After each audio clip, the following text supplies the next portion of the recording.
Inicialmente mostrarles acá la foto de Carlos Chagas, que fue uno de los más insignes científicos en Latinoamérica, que descubrió la enfermedad, la etiología, el mecanismo de transmisión. Entonces, esta enfermedad lleva su nombre. Como introducción, bueno, la enfermedad de Chagas, ustedes bien saben que es endémica en las Américas y en varios lugares tenemos gran transmisión. En otros no hay transmisión, pero como verán, en varios países hay zonas de transmisión y zonas en las cuales no está presente el vector, pero la migración hace que los pacientes vayan de uno a otro lado, especialmente en lugares donde se dispone más las, de, las, de los medios, en las capitales, los centros más avanzados. En mi país, un pequeño dato, la zona endémica corresponde a varios departamentos. Afortunadamente, donde yo vivo, a estos bichos, a las vinchucas, no les gusta la altura ni el frío, entonces no hay transmisión endémica, pero como verán, hay varios lugares en los cuales sí no se ha eliminado el vector y muchos de estos pacientes acuden a hospitales en las ciudades principales para atenderse, especialmente cuando tienen ya patologías crónicas. Entonces, les doy algunos datitos. En Bolivia el área endémica es 60%, 83 provincias afectadas, 168 municipios, más de 10.000 comunidades, más de 700.000 viviendas, 4 millones de población en riesgo, o sea, prácticamente un 40% de la población. La cero prevalencia es de 40%, y al igual que en muchas series, la prevalencia de cardiopatía checásica es del 15 al 28%. El vector principal es Trypanosoma infestans y tiene un Chagas congénito en un 9%. Entonces, ya entrando al tema, ¿cuál es el campo de acción para el paciente del cuidado de Chagas? Puede ser el pueblito pequeño en el que viven los médicos o solamente hay un sanitario. Puede ser una ciudad pequeña intermedia, esa ciudad que ven es Tupiza, en el sur de Bolivia, en la cual más o menos entre 70 y 80% de la población es cero positiva. Puede ser un hospital en una ciudad de referencia, un hospital de referencia, es el hospital en el cual yo trabajo, que si bien está en una zona no endémica, es un hospital de referencia cardiológico, puede ser un hospital del extranjero. Entonces, en resumen, ¿cuál es el campo de acción? El campo de acción es la vida. Entonces, en esta oportunidad les voy a mostrar, primero vamos a hacer una pequeña introducción y les voy a mostrar algunos casos de pacientes reales, de los cuales se ha hecho el manejo, principalmente en niveles superiores de cuidado, donde hay un poquito más de tecnología y de capacidad de resolver estas complicaciones. Entonces, el Chagas se clasifica básicamente en tres tipos: el Chagas agudo, el Chagas crónico sin patología demostrada, donde está la gran mayoría de los pacientes, y el Chagas crónico con patología demostrada. En este caso vamos a hablar de la patología cardíaca. Yo personalmente Chagas agudo no he visto, es muy difícil de verlo, entonces no les podría presentar ningún caso de este tipo. La mayoría de los pacientes vienen con serología positiva, pero sin ninguna patología demostrada, y la mayoría de los que vemos es el Chagas que tiene ya patología demostrada cardíaca, de la cual esta se divide en forma rimogénica, forma dilatada, forma trombogénica y las formas mixtas, que son combinaciones de estas. Entonces, solamente una pequeña introducción sobre Chagas agudo. Chagas agudo es una enfermedad que puede producir cierto miocarditis, arritmias cardíacas o muerte súbita, pero es una cosa bien específica y que muy pocas veces se detecta en, el, en los pacientes que se contagian. Y muchas veces estos pacientes se contagian en la niñez o en la adolescencia. Entonces, en el caso de la mayoría de los pacientes que nos llegan con Chagas crónico, eh, yo les voy a compartir la experiencia mía de los casos que hemos visto. Todos los que van a ver son casos reales, haciendo énfasis en el electrocardiograma. Entonces, qué es lo que tenemos que hacer que en un paciente que tiene ya el antecedente de Chagas? Primero la anamnesis adecuada, ver si es de zona endémica, si viene de ahí, si reside en una zona no endémica, si tiene antecedentes familiares, qué síntomas ha tenido. Y los estudios mínimos que tenemos que hacer es un electrocardiograma, un ecocardiograma y una radiografía de tórax, esto en un nivel básico. Y posteriormente ver si tenemos sintomatología o hallazgos compatibles, se clasificaría con Chagas sin patología demostrada si estos tres estudios están normales. Si tenemos compromiso cardiológico pero sin sintomatología, se clasifica con Chagas crónico con patología demostrada. Esta la parte digestiva, hay que estudiarla también, pero de este no lo vamos a hablar mucho. Y si tenemos sintomatología sin hallazgos compatibles con compromiso cardiológico, podemos completar la evaluación con Holter, ergometría, la prueba de inclinación, el TIL test, estudios electrofisiológicos y otros estudios, los cuales nos van a llevar igual a clasificar al paciente en paciente con patología demostrada o sin patología demostrada. Entonces, básicamente, en resumen, lo que tenemos que pedir es serología para Chagas, radiografía de tórax, electrocardiograma, que es esencial, ecocardiograma, y posteriormente podemos hacer Holter, ergometría, podemos hacer perfusión miocárdica, TIL test o estudios electrofisiológicos. Entonces, ¿qué debemos recordar? Primero, el Chagas es una patología rimogénica.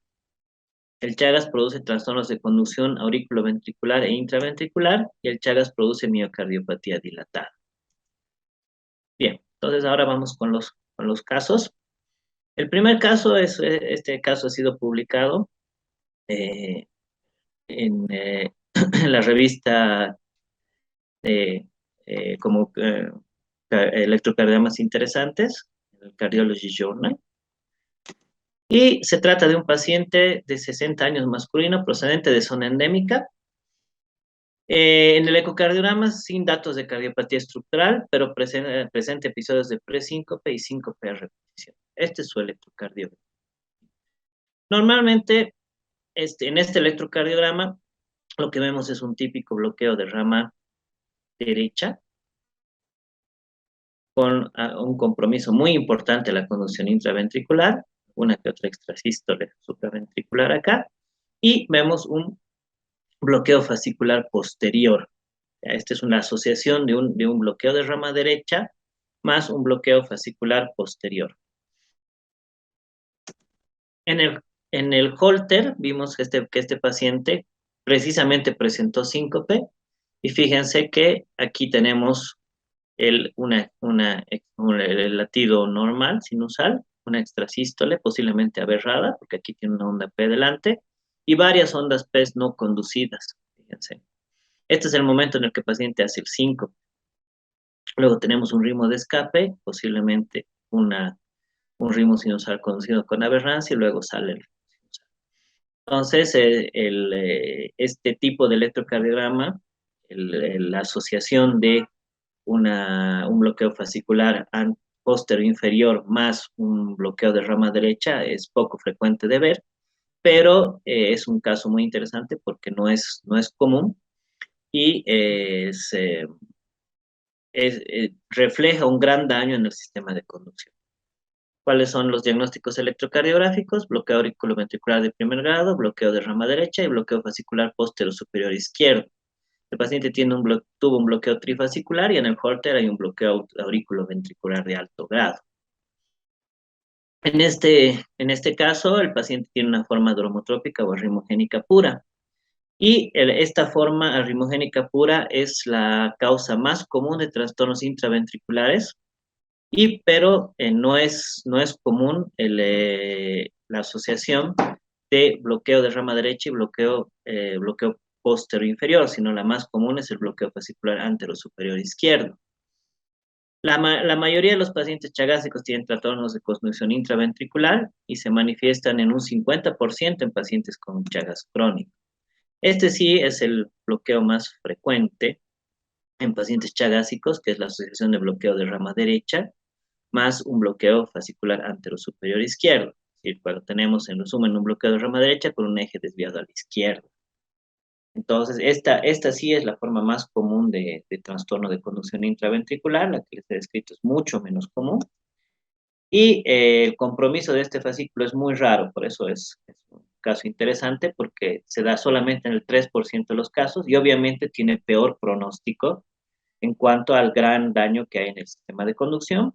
Y como ustedes verán, han visto en el caso, progresa bloqueo auriculoventricular completo o bloqueo de alto grado, como en el caso que hemos visto, y normalmente se localiza en la región infrafacial. ¿Qué se hizo con este paciente? Implante marcapaso definitivo bicameral.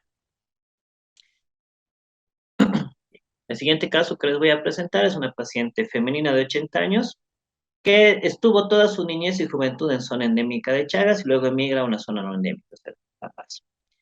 Tiene diagnóstico de hipertensión hace 10 años, tratamiento con losartán 50 miligramos al día y acude por presentar mareos y síncope a repetición en los últimos 5 días, una cosa reciente. Al ingreso, con valores elevados de presión arterial 160-100, no presente edema ni signología pulmonar. Realizamos un ecocardiograma en el cual destaca fracción de eyección ventricular adecuada, 56%, trastorno de relajación de ventrículo izquierdo y dilatación moderada de aurículo izquierdo, ¿no? Se evidencian en la ecocardiografía transtorácica trombos intracavitarios. Este es el electro que la paciente presenta. Fíjense, aquí en ningún momento se ve la onda P, tiene un ritmo irregular, ¿sí? Tiene un trastorno de conducción intraventricular tipo bloqueo de rama izquierda, tiene una fibrilación auricular. Fíjense aquí las ondas F que se ven, las ondas F minúsculas, posiblemente de reciente comienzo, porque son ondas altas, son ondas bien visibles en B1, y un trastorno de tipo bloqueo de rama izquierda. El bloqueo de rama izquierda es menos frecuente de ver que el de rama derecha en pacientes con cardiopatía chagásica, pero en este caso puede ser una cardiopatía asociada.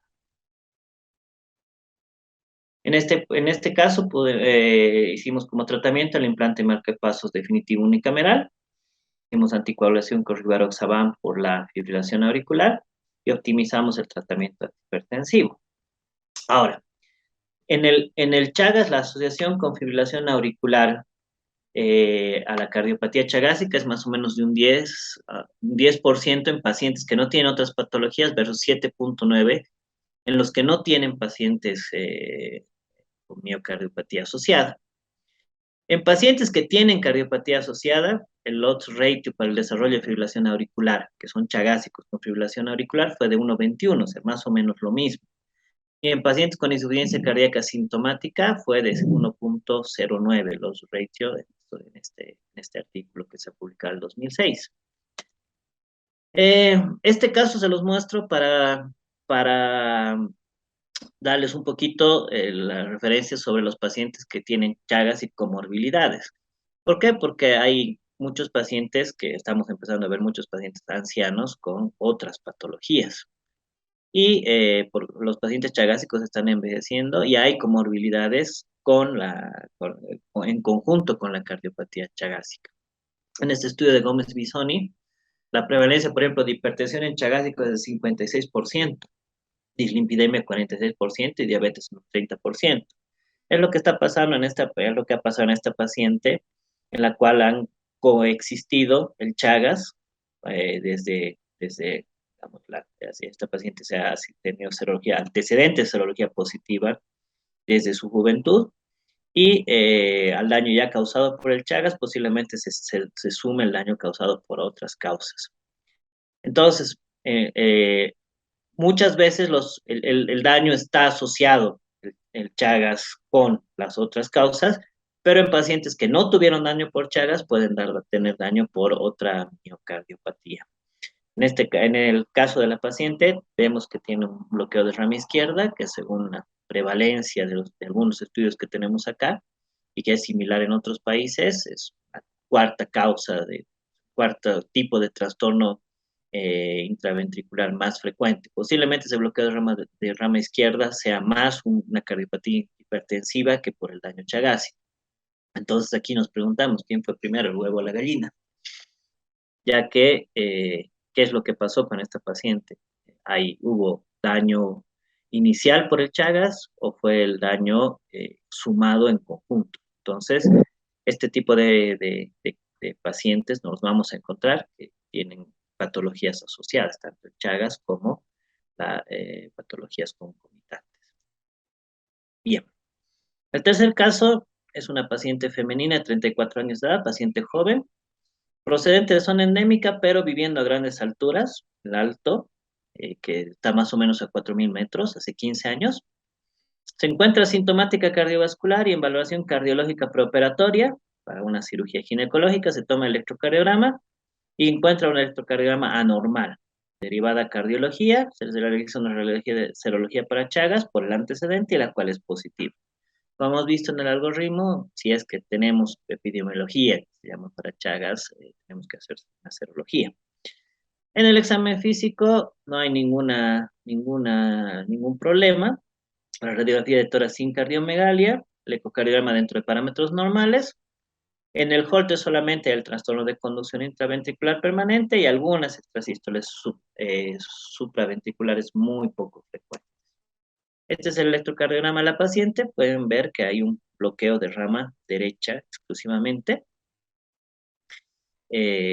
manifestado por es un bloqueo bastante clásico por la imagen RSR' en B1 y la R delgadita con la S guillada en B6, que son las claves de diagnóstico.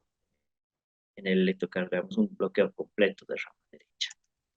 Entonces, como hemos mencionado en los anteriores casos, el 20% de estos pacientes tienen alteraciones electrocardiográficas y no tienen nada más. Estas alteraciones se empiezan a presentar más frecuentemente entre 25 y 44 años de edad y son más comunes en mujeres, como el caso de nuestra paciente, en prácticamente casi el doble. El mayor trastorno de conducción es el bloqueo completo de rama derecha y también es frecuente la asociación con bloqueo fascicular anterosuperior, después bloqueo rama izquierda y el de rama derecha con bloqueo posterior inferior. En estos estudios, por ejemplo, Marcolino y colaboradores hallaron una odds ratio de 10.3 para presencia de bloqueo de rama derecha con cardiopatía chagásica, o sea que el bloqueo de rama derecha es la cardiopatía el trastorno de conducción más frecuente hallado en los pacientes, y esta odds ratio aumenta a 12.5 cuando está combinada con bloqueo fascicular superior izquierdo. Es decir, que para muchos, y eso algunas veces le decimos a los estudiantes de medicina, bloqueo de rama derecha más bloqueo fascicular superior izquierdo es Chagas hasta que se muestre lo contrario, porque tiene muy alta prevalencia. En el caso nuestro, puede haber también un sesgo por que vivimos a grandes alturas y es frecuente también el bloqueo de rama derecha sin cardiopatía estructural. Pero en un paciente que tiene bloqueo de rama derecha y no tiene antecedentes pulmonares, hay que investigar bien la epidemiología y ver si no tiene realmente eh, posibilidad de haberse infectado con el Chagas de cualquiera de sus formas de transmisión. Muchas veces, después de ver el electrocardiograma, tenemos que hacer la reanamnesis de los pacientes y hacer identificar los trastornos de conducción. Entonces, con pacientes asintomáticos sin cardiopatía estructural, pero con alteraciones electrocardiográficas, ¿qué es lo que hacemos? Ahí les dejo la pregunta. Normalmente lo que nosotros hacemos es seguirlos y hacer anualmente una radiografía de tórax, un nuevo electrocardiograma y un ecocardiograma, mantenerlos en observación y ver si estos trastornos de conducción empeoran. También les podemos hacer un Holter y controlarlos anualmente. Porque solamente tiene el trastorno de conducción, pero nada más.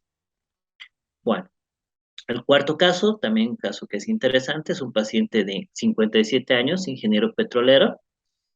Tuvo múltiples viajes desde los 15 años a zonas endémicas de Chagas, aunque nunca ha residido allí, y practica deporte en forma poco frecuente, fumador ocasional. Ha estado presentando mareos de corta intensidad hace un año, a los cuales no les da mucha importancia, y en control laboral de rutina se descubre el electrocardiograma con bradicardia sinusal, que eh, lo atribuyen a la poca práctica de deporte, con una frecuencia cardíaca de 53 latidos por minuto y derivado a cardiología para evaluación por su médico laboral. En el ecocardiograma todo normal, radiografía normal de tórax, y en el Holter se encuentra ocasionalmente el siguiente trazo que les voy a mostrar, sin correlación clínica con datos al momento del estudio. Fíjense. Esta es una tira de Holter. Aquí está la onda P con el QRS conducido, con un trastorno secundario. Hay una P que no conduce, una P que conduce, trastorno secundario de repolarización, una P que no conduce, y esto se repite varias veces, ¿no? Este es el único episodio que se tomó. Esto es un bloqueo AB 2.1 o de segundo grado 2.1, el cual fue asintomático. Bien, entonces el caso 6 es una paciente femenina procedente de zona endémica, residente en zona no endémica hace 5 años, que cursó con cuadro de aleteo auricular crónico, que fue tratado con cardioversión eléctrica en 2 oportunidades y con recidiva. Presentó un cuadro de síncope sin pródromos, súbito, de 4 minutos de duración, con recuperación completa, sin secuelas neurológicas. Hicimos un Holter de 24 horas, que les voy a mostrar a continuación. Y en el ecocardiograma hay dilatación moderada de ambas aurículas y de ventrículo derecho. Bueno, este es el Holter, en el cual podemos ver un aleteo auricular con respuesta variable. Aquí hace una respuesta 2-1 y aquí 3-1, 4-1. Aquí están las típicas ondas F del aleteo. Aquí se ve muy claramente las ondas en serrucho. Y una vez que se hace el aleteo, tenemos esto, una gran pausa. Aquí aparenta tener una onda P que no conduce, y posteriormente el ritmo sinusal con bradicardia. Hicimos la ablación del istmo cabo tricuspidio con bloqueo exitoso, pero durante la ablación, después de la ablación, una vez que se hace el bloqueo durante el aleteo, egresa con una bradicardia muy importante. Hicimos ahí un tiempo de recuperación del nodo sinusal que fue de 3.6 segundos. Tuvimos que dejarla con un marcapaso transitorio, y posteriormente se implantó un marcapaso definitivo bicameral. Entonces, la cardiopatía chagásica es una causa muy frecuente de enfermedad del nodo sinusal, y en el caso en correlación con este caso, la aleteo fibrilación auricular de respuesta lenta son datos sospechosos de presencia de enfermedad del nodo. Cuando tenemos bradicardia importante o pausas importantes, incluso pausas secundarias posteriores de la cardioversión o ablación, es altamente sospechoso de la presencia de enfermedad del nodo, como en este caso de la paciente, que además la pudimos confirmar con el estudio electrofisiológico. Y obviamente la implantación el tratamiento es el implante marcapasos. Entonces, la cardiopatía chagásica es una de las causas más frecuentes de implante marcapasos y cardiodesfibriladores en Latinoamérica, como ustedes han visto. Y terminar con un poquito hablar sobre la parte de prevención. Primero, mejorar condiciones de vida de los pacientes, eliminar el vector, y la educación, que es muy importante.